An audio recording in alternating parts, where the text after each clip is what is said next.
You know what? I got a little because I was so hurting. So I did, unfortunately. Oh, man. Well, like I said, it was one of the more intense nights on Saturday, and of course that led to yesterday. And now that it's over, it's time to get ready for Mississippi State. And we have played good enough basketball at times to still be very good, and we've unfortunately still have some consistency problems, which you say you don't like at this time of year, but if I looked at it the other way, I look at Wisconsin playing great, then lose 7 out of 9 and playing not very well, and then 3-4 games in a row they started playing really well. So I think with our 3 guards, and Tyson, Jaden, and AJ, we've still got a chance to be really good in those positions, and those positions are usually what helps you win in tournament play. Malik, as I said, has been as steady as anybody, and I do think we're getting a little bit more out of our centers in different ways. Even Marty rebounded the ball like a madman last game. We'll need that. Mississippi State is one of the bigger teams that will have played. Spent a lot of time yesterday and this morning on them. You know, they've won 21 games, but they've also beaten a team like Tennessee twice that I know really well, and they're as big and strong as anybody we've played. I guess it's good to come off a game where you play Purdue, which is a very physical team, but this team might be more mobile, especially at the center position. They have a freshman named Hubbard who was playing like 10 minutes a game, and all of a sudden he caught fire in one game, and since then he's been unbelievable. He went through a 3 or 4 game stretch where he averaged 29 a game. He's averaging 17 or 18 I think for the season. The kid Smith inside is I want to say he's a bigger kid from Illinois. Who? No, the kid that hardly played and now is playing a lot. Dane Danger. He's kind of like him. He can score it in there. He's a little better putting the ball on the floor. They have 2 very good passing big men in Smith and a kid named Matthews. Matthews is a 6'7", kind of a point forward. He handles the ball. He passes the ball. He doesn't shoot it very well. Strengths, size, rebounding, defense, athleticism. Weaknesses, don't shoot it great from the line, don't shoot it great from the 3. But when you beat Tennessee twice, I think Kentucky, they've got enough good wins that we'll have our hands full. Questions? Tom, I heard you say yesterday that when you're Saturday night, when you heard you were on the bubble, that you didn't sleep. Like, did you literally mean that, or? I meant literally, yeah. It was funny because, I mean, listen, streaks are meant to be broken, records are meant to be broken. I'm sure the day's going to come one way or another, but it just seemed like we had worked our way over the hump, and that was a eye-opening 10:30.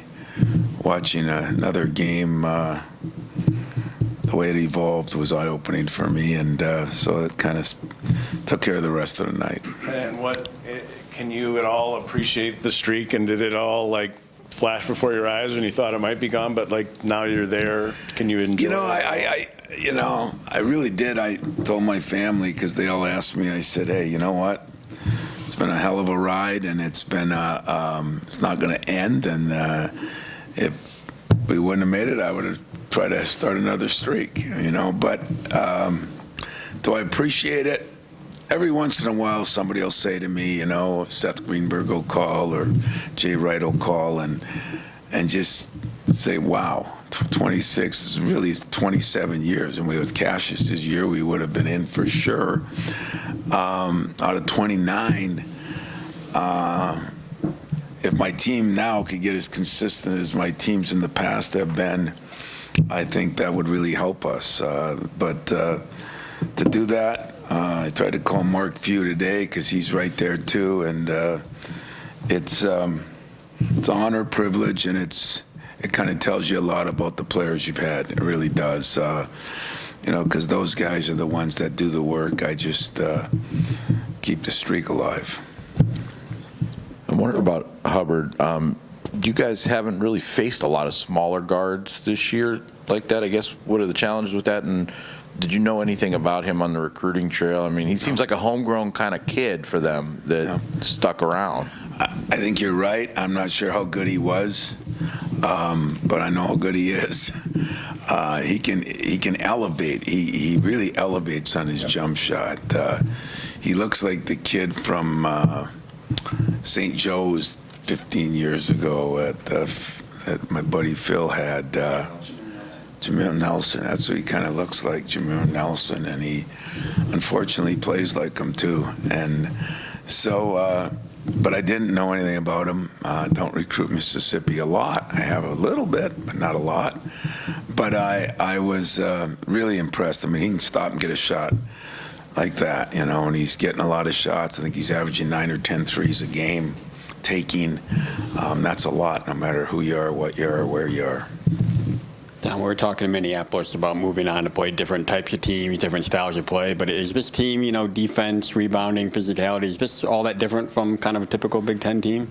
I said it is more like a Big Ten team. You're right. A combination of their big guys inside, like a Purdue, especially when they got the 2 double stacks in there.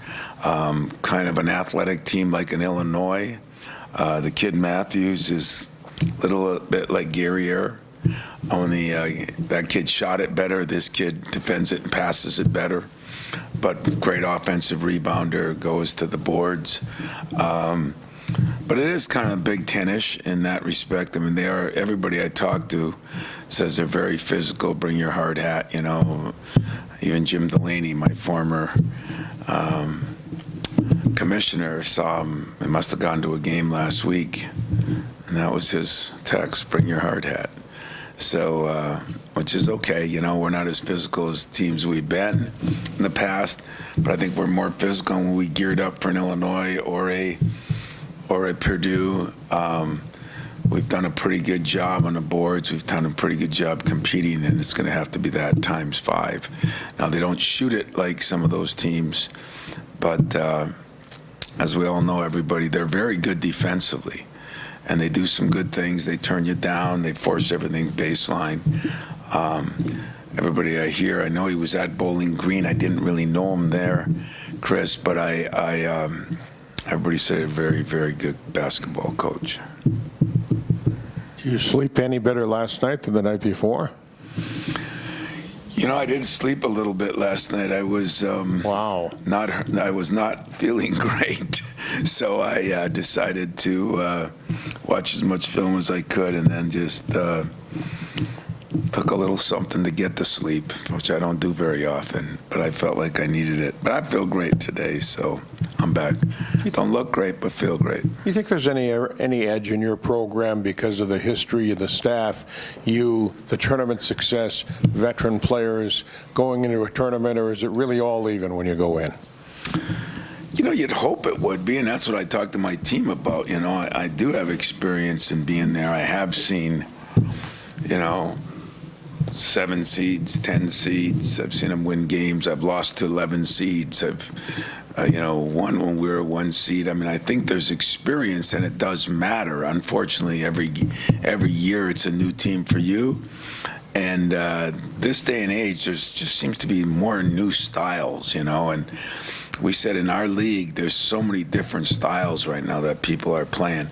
This team also reminds me a little bit of Nebraska in ways, the way they guard defensively in that. So I do feel we have enough to say a little bit like this, a little bit like this, and then make a game plan out accordingly. And then I think, some of the teams we playing Tennessee in a sort of a real game, I think helps too. I really do. They had Tennessee down 22 the other night, so they're pretty good. Tom, you mentioned Wisconsin's roller coaster ride. We saw Houston lose by 28 the other night. Mississippi Kansas by State dropped its 30. last 4 in the regular season, and then it 2 wins over the Vols by 22 combined. To make you realize you're not the only coach that has an consistently inconsistent team? It does. It just, I said my battle cry. Remember, I told you at the first press conference, this is what it was going to be like. I did. I told everybody in this room that I think be prepared for a year. But then I turned around and went to my team and said, I do think it's going to be this way. Let's us be the outlier. Well, I didn't work so well. We weren't the outlier. But I do agree with you. I think I don't have all the answers. I have some answers, I think, on why, but you've never seen the most bizarre year of college basketball. Nobody in this room has. You've never seen a year when 20 teams that are 1 seeds lose in conference tournaments. There are so many you've never seen, and you're old, so you've seen a lot. But I really mean that, and I know for me, I just keep turning around, shaking my head as I look through. When we got done last night, I looked at the entire bracket, and I could see stuff with each team that I watched some of the Mountain West. I was watching Steve Alford's team at Nevada, and, I was watching San Diego State has been so good. Man, they lost a bunch of games late, or a bunch, whatever's relevant to a bunch. So I think, Purdue's been pretty damn consistent. In our league, Illinois decently consistent, but I think there's been a lot of inconsistencies here. The SEC, a lot of inconsistencies. I was surprised a team like Tennessee, and I know Rick really well, and they're solid defensively. They got a bunch of veterans. It's all he's playing as veterans. It's surprising to see that, but it's the name of the game. Do you think those wild swings are just a 1-year blip, or is that what we can expect from now on?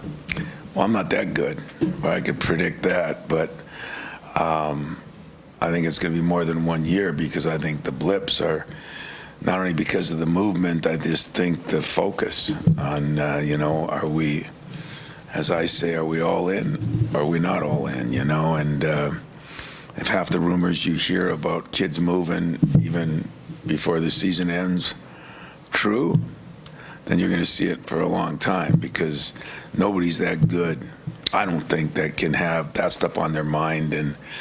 But I don't know, maybe it's other things, maybe it is parity, and maybe it is this and that. Whatever it is, I don't think it's going away this year. Like everything else, everybody adjusts, and sooner or later, maybe in the next 3-4 years, maybe it evens out. I don't know, but privately what my theory is on a lot of this, and I'll just leave it at that. Tom, what makes you believe that, after all the inconsistencies that you guys have experienced this year, that you guys can finally right all of that come tournament time? Yeah, it's a unfortunately a fair and good statement. Wisconsin gives me some help. I think they're the most stable of all teams over the years. They've been really, and look what they went through, and look what they bounced out of it. What I hope is, I've seen Jaden for his career as a 40% three-point shooter. So when guys have done it before, then I think, I know what AJ's done at times. I know what Tyson has done. Malik has been very solid. Yeah, we don't have a center to throw it into and just get a bunch of points, but by committee we have something. We have a little depth in there. Trey Holloman's been playing better and better. I think he's been playing better at the end of the year than he was at the beginning of the year. We've been pretty solid defensively. We've been a little better rebounding. Those things are critical. And maybe one of the most critical things that we normally aren't is we've not turned the ball over a lot. Especially 3/4 of this year, and that's usually one of the things that damages. So players have some tournament experience, the coaches have some tournament experience. I think we have potential to have great guard play. I understand how everybody looks at it, and I mean, I look at it that way some nights, looking at the ceiling, but that, we haven't done it on a consistent basis. Consistency now depends on 2 games. You got to win the weekend, win 2 games, and then you can be inconsistent for 4 days, then you got to get consistent again. And I know that's a trite way to look at it, but I really believe, and I've said it the whole year, we're better than we're playing sometimes. Sometimes we're playing very well. I mean, we still forget we won 13 out of 17 games. And they were big games, from Baylor to, Indiana State to Oakland to then the whole conference season. And so we're probably more consistent than I gave us credit for in that stretch. And that's why I still believe we can. Now, if we don't play at that level, we'll be coming home Thursday night. You mentioned about Jaden, but obviously their defense around the arc is, top 10 in the country. I guess, what do they do to disrupt things, and how important is it to get out and maybe run and transition, use that defense that you guys have to maybe not even worry about having to shoot 30 from the game? I said to my staff just before I came down here, I still think that'll be a big key to the game. Can we get our running game going? Because when we do, last game it was 18-0 on fast break points. I don't think there's any question that that's one of our strengths, and it's got to be one of our strengths. But to do that, you have to defend and rebound to do it. And they're a very good offensive rebounding team. And, we're going to have to, our cutouts and our gang rebounding, we won't do it individually. They're bigger. They're sometimes 6'7" at the wings. So we're going to have to gang rebound, and if we can do that, I think we can get it out and go. They play a lot of guys. They play 9 guys, but now recently they're playing 5 guys 30-some minutes or more. So that could be part of it too, if we can wear some people down. Anything else?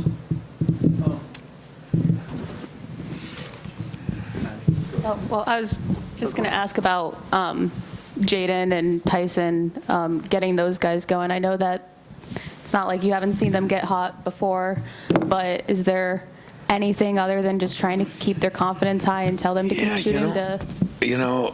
I could never do anything with Jaden. He lives in here, Jaden's the guy, if there's any guy after the Jaden doesn't show a lot of emotion after the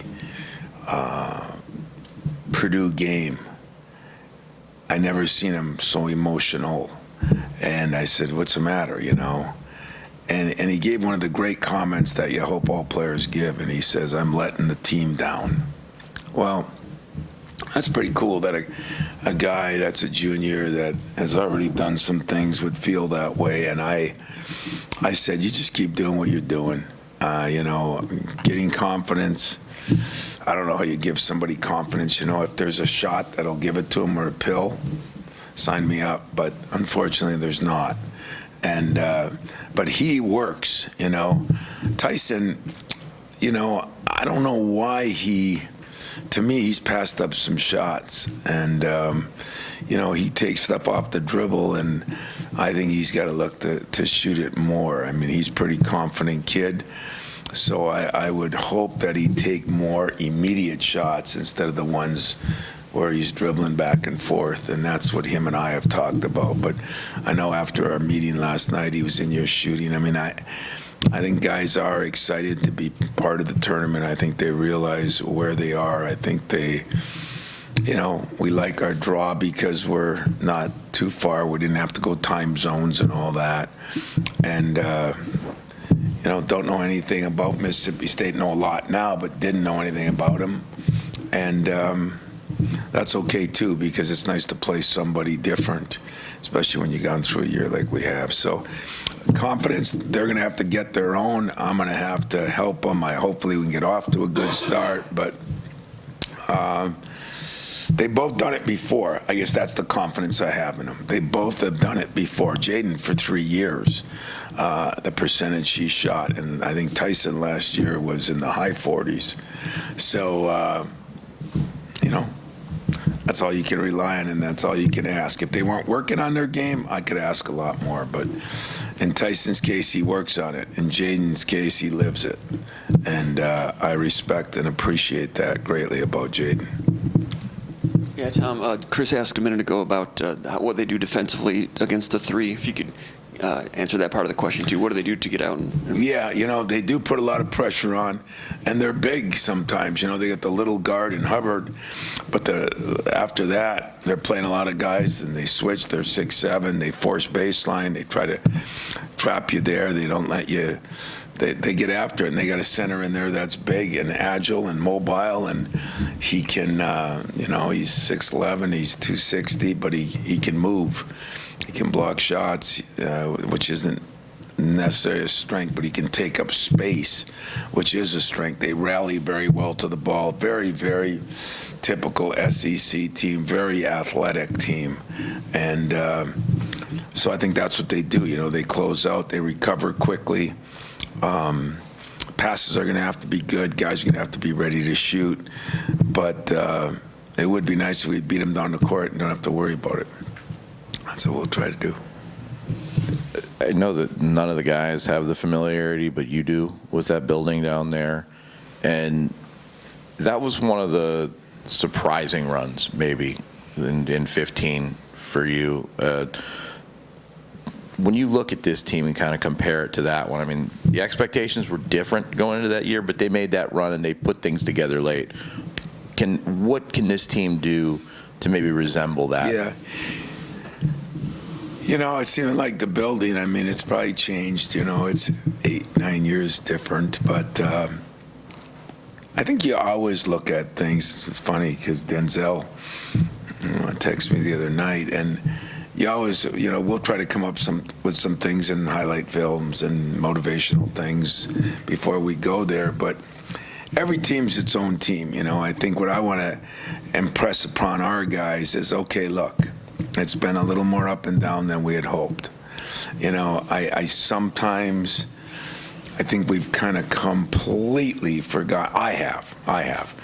What would Kohler have been like if he wouldn't have had the 2.5 months off?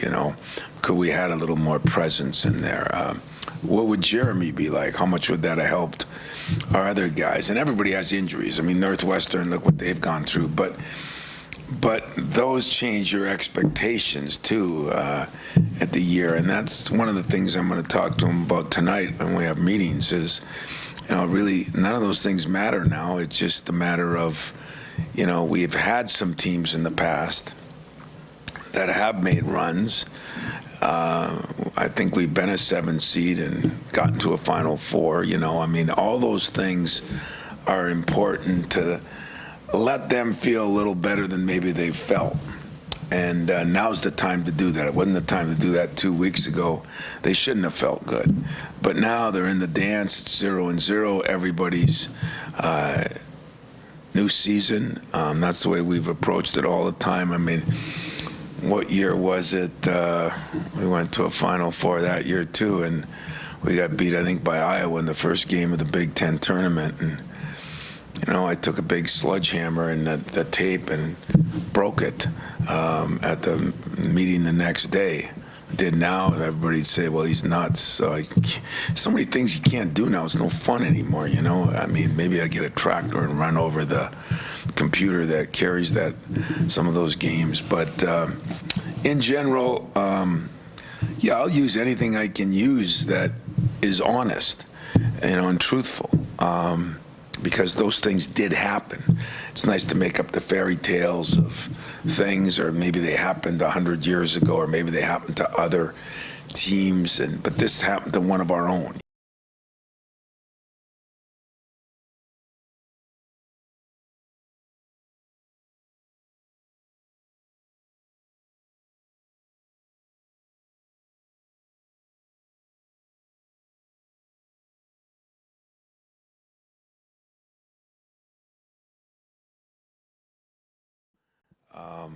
That is the motivational things you have to do.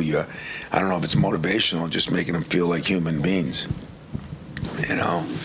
And that's what's changed about my job. I used to be the one to kill them, and now I got to be the one to do the other thing because everybody else is killing them.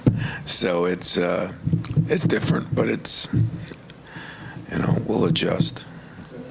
You always had empathy for other coaches that lose jobs. I'm just wondering how you feel about the Juwan Howard situation at Michigan. You know, I wish I knew a little bit more about it. I know a little bit because of Phil, but I don't know if anybody knows all the reasons.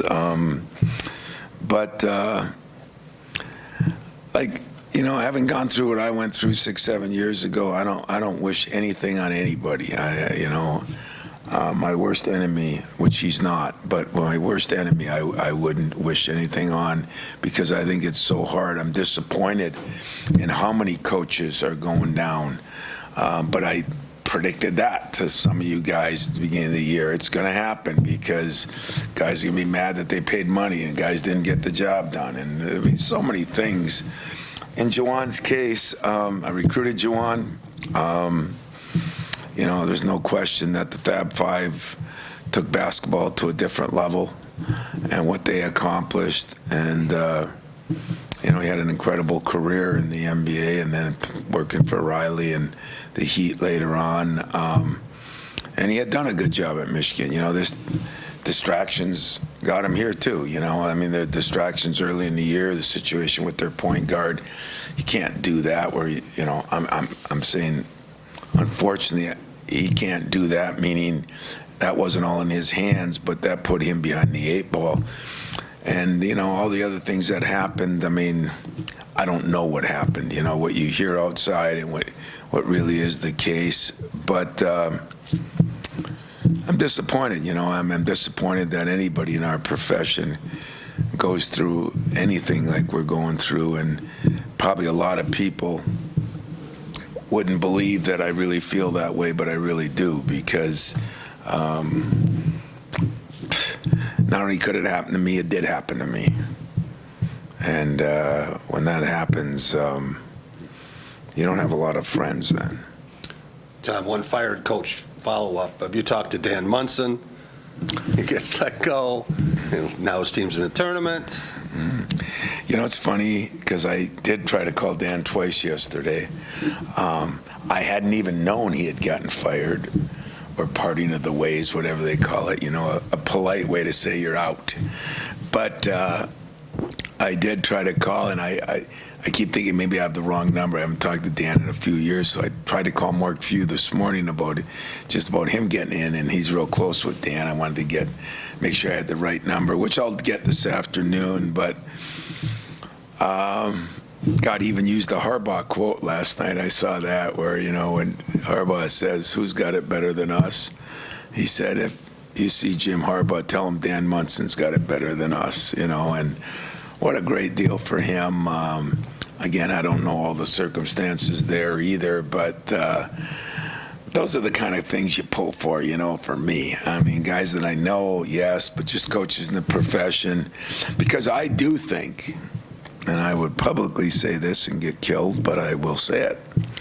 You know, I think there's a lot of administrators right now that have no idea what it's like to go through what we go through.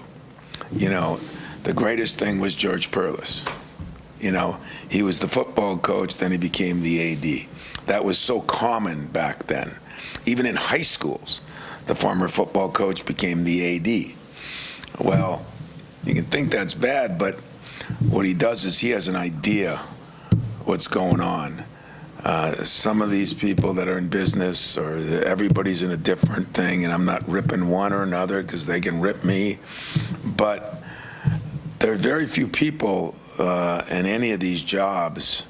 The administrators become administrators, and you know, you'd like them to come down to the basement with us, because I think they'd find out that it's not as easy to deal with 17 to 22-year-olds, agents, all the things now that we have to deal with. And hopefully that'll change too, because I'm afraid that in the next 3-4 years, in fact, I'm afraid next week, you're going to see a bunch of people that are in the tournament maybe not have a job. And we talked about that beginning of the year. We talked about that last year. I hope it doesn't happen, but I think it will. Were you surprised that Diebler got a shot? I was surprised. Happy for him. I was a little surprised, yeah. But I'm also happy for him. I think it's great, and a lot of good jobs open. And it'll be interesting to see what happens, and it'll be interesting to see how many more open in the next 2-3 days, or maybe by the end of next weekend, which is sad for me in the profession. Thanks, guys.